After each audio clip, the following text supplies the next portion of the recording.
दोस्तों एक और बहुत बड़ी धमाकेदार खबर लेकर आया हूं आपके सामने। ये खबर आपको पता तो चल ही चुकी होगी कि वायनाड और रायबरेली सीट से राहुल गांधी ने चुनाव लड़ा था और दोनों ही चुनाव में उन्होंने ऐतिहासिक जीत दर्ज की थी। यानी वायनाड में भी उन्होंने तकरीबन 3.5-4 लाख वोट से जीत दर्ज की और रायबरेली सीट पर भी 3.5-4 लाख वोट से जीत दर्ज की थी। जबकि वाराणसी में मात्र 1.5 लाख वोटों से वाराणसी से प्रधानमंत्री नरेंद्र मोदी जीत पाए। लेकिन अमेठी सीट से स्मृति ईरानी हार गई थी 1,67,000 वोटों से। यानी 19 मंत्रियों में से सबसे टॉप पर हारने वाली स्मृति ईरानी रही। लेकिन अब खबर है कि वायनाड सीट को राहुल गांधी ने छोड़ दिया है। रायबरेली सीट से वो सांसद बने रहेंगे, लेकिन वायनाड सीट से इस बार कोई और नहीं, प्रियंका गांधी चुनाव लड़ने जा रही है। जी हां, ऐलान हो गया है कि प्रियंका गांधी वायनाड सीट से कांग्रेस की प्रत्याशी हैं, जहां उपचुनाव होना है। लेकिन सबसे दिलचस्प खबर अब मैं आपको दिखाने जा रहा हूं। खबर यह है कि न केवल विपक्षी पार्टी के तमाम नेता स्मृति ईरानी को चुनौती दे रहे हैं कि वो वायनाड सीट से चुनाव लड़े, बल्कि भारतीय जनता पार्टी के अंदरूनी लोग जो मोदी शाह के गुट से अलग हैं, वो भी लगातार दबाव डाल रहे हैं कि स्मृति ईरानी को अमेठी में हुई हार का बदला वायनाड में प्रियंका गांधी को हराकर लेना चाहिए। यानी चुनाव स्मृति ईरानी को लड़ना होगा। लेकिन इन सब के बीच एक लंबी खामोशी मोदी गुट, शाह गुट और खासकर स्मृति ईरानी की तरफ से देखने को मिल रही है। नमस्कार, मैं हूं प्रज्वल गौतम और आप देख रहे हैं टाइम्स एक्सप्रेस। अब एक खबर मैं पूछना चाहता हूं, आप मानकर चलिए कि स्मृति ईरानी और प्रियंका गांधी आपस में आमने सामने खड़ी हो एक सीट पर, कैसा रहेगा मुकाबला?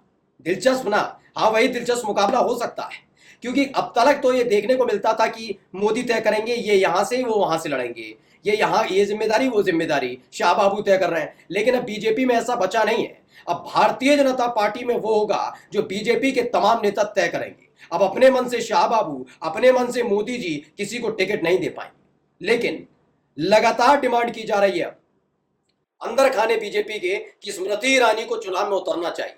वो क्यों? क्योंकि 2014 2019 लगातार, पहले वो राज्यसभा सदस्य रहते हुए और उसके बाद लोकसभा के सदस्य रहते हुए आराम से मंत्री बनी रहे। लेकिन अब उन्हें दिखाना होगा कि 10 साल तक मंत्री रहते हुए उन्होंने कितना काम किया, जनता उन्हें कितना पसंद करती है। अमेठी की जनता ने तो नकार दिया, लेकिन देश में तो काम किया होगा ना। अमेठी को तो आप कहते हैं गांधी परिवार का गढ़, तो अब आपको कहीं ना कहीं ये साबित करना होगा कि क्यों आखिर आपको आगे भी एडजस्ट किया जाए और 10 साल तक आपने काम किया है। यानी स्मृति ईरानी बुरी तरह से फंस गई है, एक बार फिर से हार की तैयारी में जुटने वाली है। सबसे पहले खबर पढ़कर सुना रहा हूं, क्या लिखा हुआ पढ़िए। एनडीटीवी, राहुल गांधी रायबरेली से बने रहेंगे सांसद, वायनाड सीट पर प्रियंका गांधी लड़ेंगी चुनाव। खबर क्या है? कांग्रेस नेता राहुल गांधी ने रायबरेली और केरल में से एक सीट चुनी है। राहुल यूपी की रायबरेली सीट से लोकसभा सांसद बने रहे, जबकि वायनाड सीट से इस्तीफा देंगे। उनकी बहन और पार्टी की राष्ट्रीय महासचिव प्रियंका गांधी वायनाड से उपचुनाव लड़ेंगी। राहुल गांधी ने लोकसभा चुनाव 2024 में वायनाड और रायबरेली सीट से जीत दर्ज की।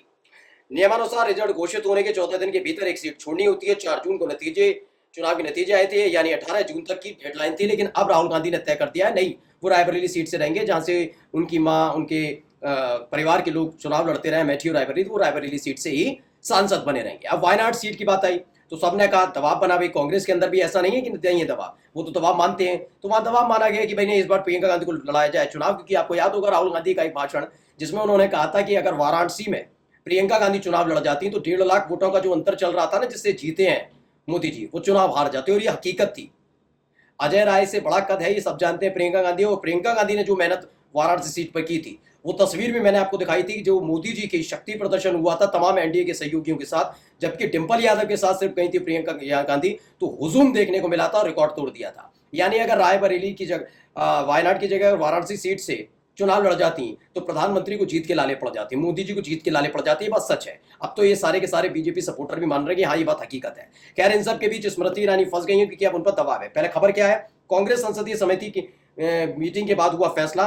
कांग्रेस नेताओं की सोमवार को पार्टी अध्यक्ष मल्लिकार्जुन खड़गे की बैठक हुई। इसमें कांग्रेस संसदीय समिति की चेयरपर्सन सोनिया गांधी, सांसद राहुल गांधी, महासचिव प्रियंका गांधी और केसी वेणुगोपाल मौजूद थे। इस मीटिंग में तय हुआ कि राहुल गांधी रायबरेली से सांसद बने रहेंगे और प्रियंका गांधी वायनाड से इलेक्शन डेब्यू करेंगी। इसके बाद कांग्रेस अध्यक्ष मल्लिकार्जुन खड़गे ने प्रेस कॉन्फ्रेंस में इसका ऐलान कर दिया कि हाँ भाई, बात सच है, प्रियंका गांधी इस बार वायनाड सीट से कांग्रेस की प्रत्याशी हैं। अब आप कहेंगे कि इसमें क्या? अब ये है, टेंशन बढ़ा दी है मैडम जी की। मैडम जी यानी कि अमेठी की पूर्व सांसद और पूर्व मंत्री स्मृति ईरानी की। अब उन्हें साबित करना होगा। अब इस बार ये नहीं चल पाएगा कि आपने भैया हम उनके खास हैं, हमारी इज्जत बचाइए, राज्यसभा की बातें मुझे नहीं। अब मोदी शाह की चलनी नहीं है। अब उन मोदी शाह पर अलग दबाव है कि आप तो जीतते जीतते हारते हारते बचे, जीत हुई है बड़ी मुश्किल से। अब ये नहीं कि स्मृति ईरानी पर आराम से दुलार लुटा जाए कि भैया नहीं नहीं आप तो राज्यसभा से जाइए, नहीं, ये कोई दुलार प्यार नहीं लुटाया जाएगा। सीधे सीधे बात है, 10 साल तक मंत्री पद दिया, उसका आपने इस्तेमाल भी किया, आपने संसद के अंदर तमाम तरह के भाषण दिए जिसका असर भी जनता पर पड़ा। अब आपको साबित करना होगा आप वाकई जननेता है। इसके लिए दबाव बनाया जा रहा है। अंदर खाने खबर है कि स्मृति ईरानी को वायनाड से चुनाव लड़ाने को लेकर बीजेपी में खेमेबंदी शुरू हो गई है कि हाँ अब तो चुनाव लड़ना होगा, चाहे हार हो या जीत हो तय कर दो। लेकिन स्मृति ईरानी डरी हुई क्यों है वो मैं आपको बता दूं। ये सारा का सारा खेल तकरीबन 1999 वाला खेल लग रहा है। 1999 वाला खेल क्या, मैं समझा देता हूं। दरअसल बेल्लारी से चुनाव लड़ा, कर्नाटक की बेल्लारी है सीट, वहां से चुनाव लड़ा था सोनिया गांधी ने सबसे पहले 1999 में। 1999 में जब चुनाव लड़ा था तो उनके खिलाफ बीजेपी ने सुषमा स्वराज को उतारा था। कांटे की टक्कर थी, लेकिन आखिरकार सोनिया गांधी चुनाव जीत गई थी। अब इस बात को अच्छे से स्मृति ईरानी समझती है। पहली चीज तो ये कि उन्होंने राहुल गांधी को हराकर जो माहौल क्रिएट किया था कि मैं ये कर दूंगी, मैं वो कर दूंगी, अमेठी की जनता ने बता दी कुछ नहीं कर पाई। पहले से ही स्मृति ईरानी के भाषणों को लेकर, बयानों को लेकर, व्यवहार को लेकर, तमाम चीजों को लेकर वैसे ही जनता के बीच नाराजगी है। पहली चीज, चाहे उनका बीजेपी का कट्टर समर्थक हो या कट्टर विरोधी, हर कोई कह रहा है अहंकार टूटना चाहिए था, खासकर मोदी शाह से भी पहले स्मृति ईरानी का, क्योंकि उनके बयान इस तरह के से थे। ये मैं नहीं कह रहा हूं, आप जाकर आपने देख लिया होगा 4 जून को नतीजे आने के फौरन बाद ही हर किसी ने, मैंने तो ऐसे ऐसे लोग देखे जो बीजेपी के खासकर मोदी शाह के कट्टर समर्थक हैं, वो भी स्मृति ईरानी के लिए कह रहे थे ठीक है चुनाव हार गए। मेरी खुद कुछ लोगों से बात हुई, वो भी कहते थे कि हाँ स्मृति ईरानी हारी, बहुत अच्छा है। तो स्मृति ईरानी पहली चीज तो जानते हैं कि उनके खिलाफ एंटी इनकम्बेंसी नहीं है, बल्कि उनके ही खिलाफ जनता खड़ी हुई है। दूसरा, वायनाड सीट से चुनाव लड़ने का मतलब उनके लिए बड़ा मुश्किल है, क्योंकि केरल से बड़ी मुश्किल से सुरेश गोपी जो है कमल खिला पाए, एक सीट आ पाई, वो भी वो जानते हैं आरएसएस सुरेश गोपी की अपनी लोकप्रियता से, बीजेपी की वजह से नहीं। तो बीजेपी का कोई जनाधार नहीं है वहां पर, आरएसएस से ठनी हुई है। तीसरा, नेगेटिविटी बता रहा हूं, वायनाड केरल का हिस्सा है, बड़ा मुश्किल हो जाएगा। आज तक कमल निकला, एक कमल खिला पाए, वो भी सुरेश गोपी। तो ये तमाम चीजें हैं। वायनाड से चूंकि राहुल गांधी रहे, अब प्रियंका गांधी और अगर स्मृति ईरानी के बीच देखा जाए तो जनता आराम से समझती है कि किससे मिलना सबसे आसान होगा, जिस तरह की प्रियंका गांधी का व्यवहार है या फिर स्मृति ईरानी का व्यवहार है। वो अमेठी में 5 साल किस तरह से लोगों से बातचीत करती रही, कोई विरोध कर देता था तो किस तरीके से उनसे व्यवहार करती थी, हर कोई देख चुका है। अब खबर क्या है, खबर पहले मैं पढ़कर बता रहा हूं। देखिए खबर मैं दिखा देता हूं। देखिए ये है, एबीपी ने छापी कि वायनाड में प्रियंका गांधी का स्मृति ईरानी से होगा मुकाबला, बीजेपी दोहराएगी 1999 का इतिहास। खबर क्या देखिए, जो मैंने भी बताई थी वही इन्होंने छापी है। 1999 में जब सुषमा स्वराज ने लड़ा सोनिया के खिलाफ चुनाव, बीजेपी टिकटों को लेकर पहले भी चौंकाने वाले फैसले करती आई है। 99 में जब सोनिया गांधी के बेल्लारी से डेब्यू करने की बात सामने आई थी, तब बीजेपी ने सीट से सुषमा स्वराज को टिकट देकर चुनावी मुकाबले को दिलचस्प बना दिया था। सुषमा ने सीट पर सोनिया गांधी को कड़ी टक्कर दी थी, हालांकि वो चुनाव हार गई थी। सोनिया गांधी को 4,14,000 वोट मिले थे, जबकि सुषमा स्वराज ने 3.5 लाख से ज्यादा वोट हासिल किए थे। सोनिया गांधी इस चुनाव में करीब 56,000 वोट से चुनाव जीत पाई थी। अब खुद भी वो जानती हैं कि सोनिया गांधी और उसके बाद प्रियंका गांधी कद एक बराबर है, उस दौर में और इस दौर में। ऐसे सुषमा स्वराज के कद के बराबर अब भी स्मृति ईरानी नहीं है। यानी सुषमा स्वराज जब सोनिया गांधी को नहीं हरा पाई तो स्मृति ईरानी कैसे हरा पाएंगी प्रियंका गांधी को।